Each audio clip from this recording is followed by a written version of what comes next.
So in some ways, I think I'm in a much better place than I. Let me not lie, guys. I was about to lie to you guys. I'm not. I'm going through it, but I'm here, okay?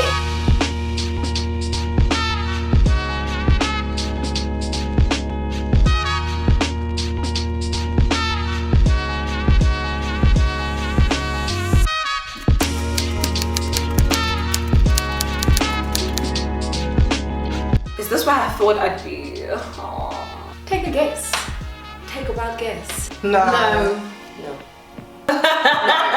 No. Immediately no. Wait, what? Ain't no way, boy. Ain't no way. Personally, I saw myself in a yacht at this age. I should be married. I should be on baby number 6 right now. Do you know what? When I was 13, I told my mother I want to get paid to tweet for a living, and I said that. Yeah, I did. I've been on social media for a very long time, so I did say that, like, and I guess it's almost spot on. Like, it's pretty accurate. I saw myself in a completely different place. I think every year things just get realer and realer, and I'm just like, okay. But I think it's because we have I had this chat with someone else. We have a very weird perspective on age.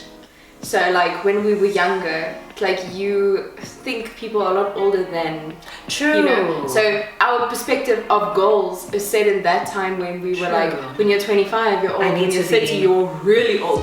Now that you're actually in it, you're like, I'm very young. Growing up, because you've got teachers and parents and all of these adults around you telling you all of their dreams and aspirations for your life, there definitely is some shaping and grooming that happens in your mind in terms of where you see yourself. We're given this thing of like, you must be done, because you know everything has like an age. You must be done with high school at 18. You must be done studying at 20, was it 21?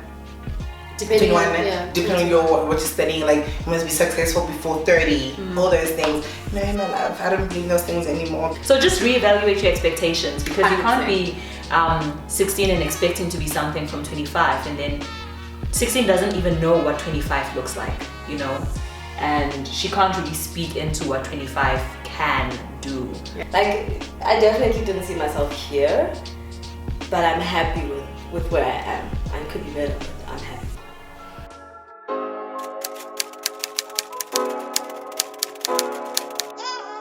Societal pressure, I definitely think the only thing at my age right now that I think I should have been sort of getting together, that I haven't even begun to get together, is a stable love life. I mean, I expected to be married. I thought like I would look a little bit different. I thought I would be engaged.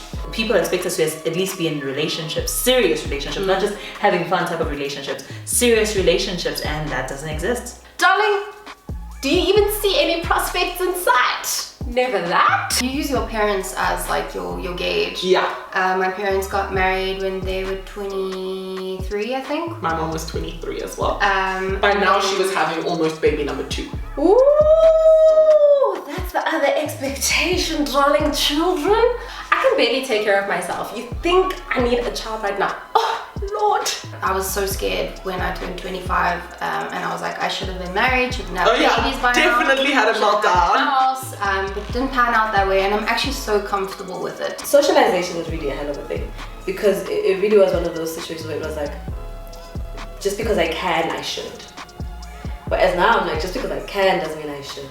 I had this set plan of ideas, because you are expected before 30 to be married and already planning to have kids. Like, that is the goal. And when you're living this moment right now, you're like, that is a lot for someone who's just in their 20s. Like, you have so much more to offer, so much more to grow and to learn. Why is that the expectation that people have of you? At 22, you should be graduating, you know?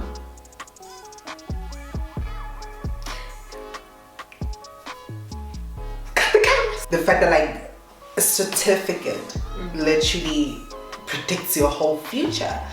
Definitely should have been on my path to graduating. I'm starting a brand new life from scratch. But in today's society, how do you put your things together if you are a graduate that's unemployed? And also the other things, like even when you apply, They want you to have certain experiences.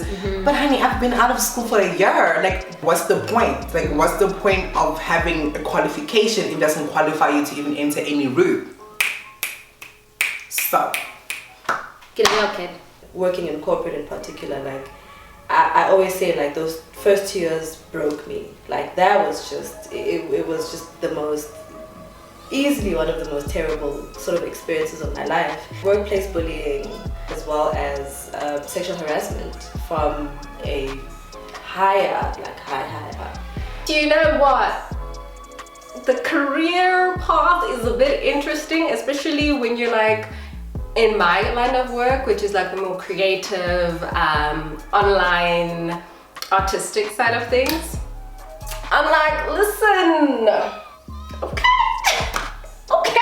I think the one thing that makes it so much worse than to have a midlife crisis, especially in our line of work, is to see where your peers in traditional like careers and like livelihoods, where what they're doing. Because my peers, they've been getting engaged and getting married since they were like 23. They've had their long-term partners since first year in varsity.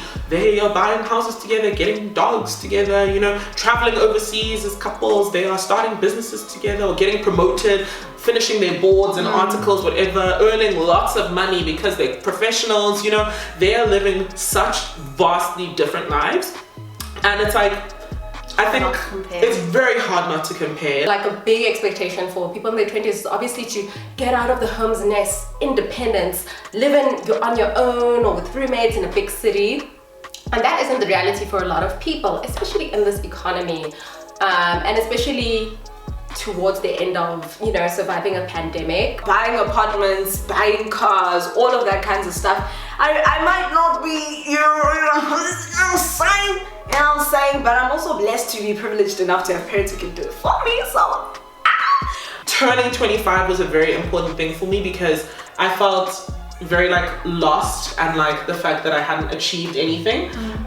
So I made it a huge point that when I turned 25, like I literally moved on my 25th birthday. I was like, I'm going to get an apartment, I'm going to furnish it by myself, and very quickly, I'm gonna get my life sorted, I'm gonna like have my career, I'm gonna do well. Like I made a huge concerted effort because I needed to prove something. I needed to prove that I'm doing something. Like I was desperate just to have one area of my life feel like I was actually on the right path. At the end of the day, I think everything has its pros and cons. Independence comes with its own consequences, and being at home also comes with its own consequences, as well as its own pros. So don't beat yourself too much for where you're at. You are where you are at, so you better just make the most of it, honey. The biggest reason that things are stressful for all of us is that we want to be in a particular place. Yeah. And the journey is a bit longer. It's validating when you meet other people and they're like, no, it's completely okay to not know what you want. I'm like, oh, thank goodness. So it's very comforting to see people who are 32 and going through it, switching careers, becoming single again. Like to know that like 25, especially nowadays, means absolutely nothing. It's young. It's great. It's so great. Like I mean, it's the state of becoming. I think we forget about that when we're setting expectations. We want to be, and then becoming goes out the window. How do you be without becoming? I think the reason why people set certain time like goals and expectations for people is because your whole life before your like 20s has been that. Like you, like everything for you was like you are 7 or 8, you go to first grade. Like you are matric, you are 18 years old. After that you study for 3 years at least. So like everything has been an expectation of like, this is the rules, everyone follows it exactly to this. things happen, like we lose things, we lose people, we like, you know, it's a thing. Like I'm so tired of putting so much pressure on myself. My goodness, God does not put so much pressure on me. Why am I doing that?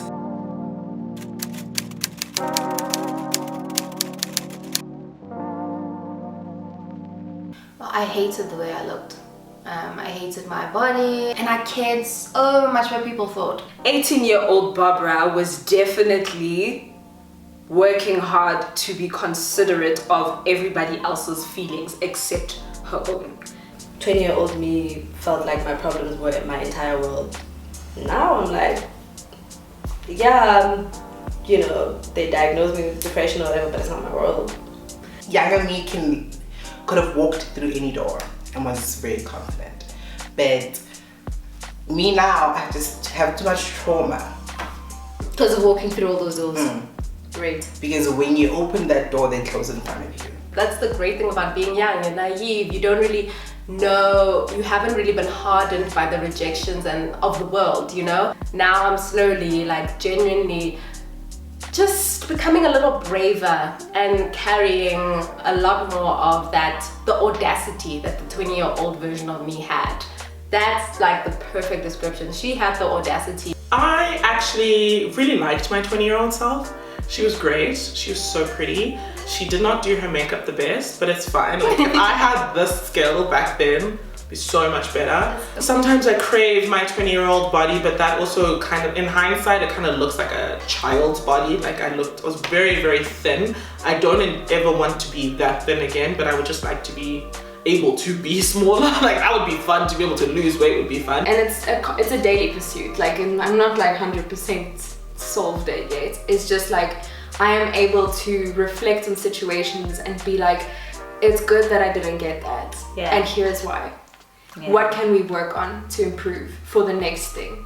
You didn't get that either? That's okay. What can we learn from this? 22-year-old Barbara is learning how to say no and is learning how to stand on her own decisions. And I like 22-year-old Barbara because she's a badass. Adulting now where I am, I can finally say I'm a boss bitch. Nicely. Like, I could not, you know, speak in front of my employees, you know. But now you can. But now I can, with a smile even. Yeah, just I think the biggest difference for me is like the way in which I accept myself, and the way in which I don't allow how people perceive me to be what I perceive myself to be. I think I was a bit of a, not even a bit of a, but a big people pleaser when I was younger. You know, you wanted everyone to like you wanted to be friends with everyone. And now I've just come to the, you know, you've learned over the years that not everyone needs to like you, not everyone will always like you, and that's okay. The most important person that should like you is you. I'm so much more open to experiencing joy no matter what and no matter where. And I'm also just open to the fluctuations of this life. I think I like myself more, and not because of everything I've accomplished or everything I've done or who I am and whatnot, but simply who I am becoming. I think I'm more aware of the state of becoming rather than being, because it has allowed me to love myself for who I am and not who I believe I should be. And I feel like I've done a lot of the work, and that's why I'm so much more at peace with who I am fundamentally now, because I know who that is. I actually know who I am now. Yeah.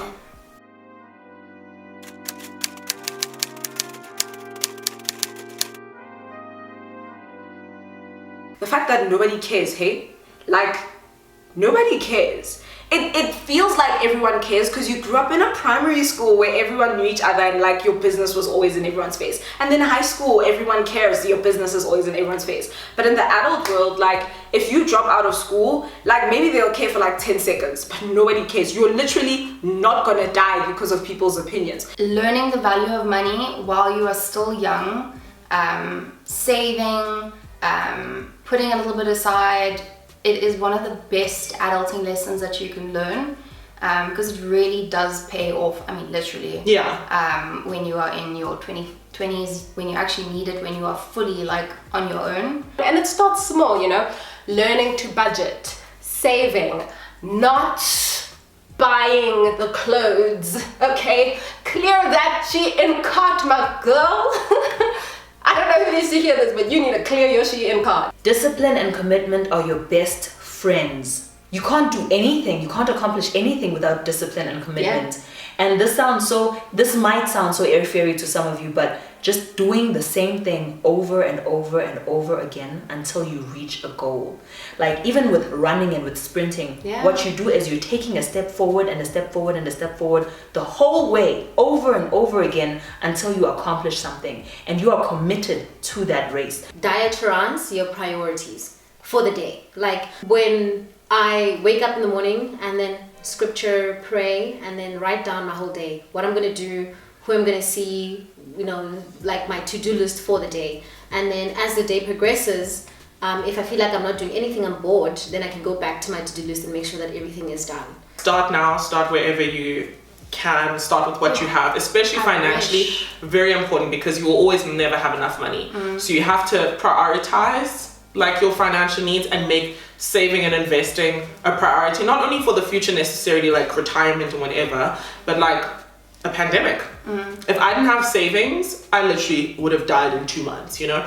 And I had to live off and finish my savings at some point, but it's like the fact that I had them there, I put those safety nets in place. Even if you don't have like a lot of cash flow right now, or fluidity, or even a job, because hello, remember where we are, South Africa, how bad is youth unemployment right now? So a lot of people, money is a little bit tight, but what you do have is time, and you do have so many resources at your disposal, whether it's books, whether it's podcasts, whether it's YouTube videos. You can learn about financial literacy, you can learn about like best practices, how you can like save and invest in small ways that are like financially suitable for you at the moment, and things that you can implement later on in life. And ask for help. Ask for help. You're not an island, you know, you're not, you know, like this tiny or this person in one island alone. There are other people around you, there are other islands around you.